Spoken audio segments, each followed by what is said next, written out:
Don Morris was born in Asheville, North Carolina, August 7, 1949. The day after he graduated from high school, he left to go on a USO tour with his brother Bill.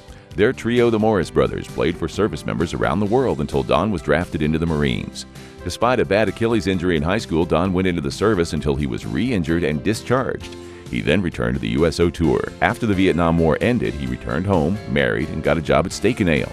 They sent him to work in Tulsa in 1976 for what he thought was a temporary assignment. It didn't take long for Don to start making musician friends around town. He went to hear Tom Skinner at the Water's Edge, and soon they were playing around town together. The two remained friends and musical partners until Skinner passed away in 2015. As the story goes, on a rainy Wednesday in 1999, Tom walked into the Blue Rose on Brookside and said he'd play for $25 and a hamburger. Each week, Tom would bring a new guest, and soon the Science Project was a weekly gig with Tom, Don, and Gene Williams as the band. The weekly show grew to be so busy they had to hire extra help at the restaurant. That's where Don met Becky, who became his partner for life. The recipe for the Science Project was music, fellowship, food, and friendship. Hundreds of special guests have sat in with the Science Project in the past 25 years. The only rules were no rehearsals and no band photos. Over time, the gig moved from venue to venue, finding various homes at Boston's, Hardwoods, Crow Creek, Moose Lodge, Miss T's, Lambrusco's, The Colony, and finally, Thelma's Peach, its current location. Don was at the helm until his illness befell him in the spring of last year.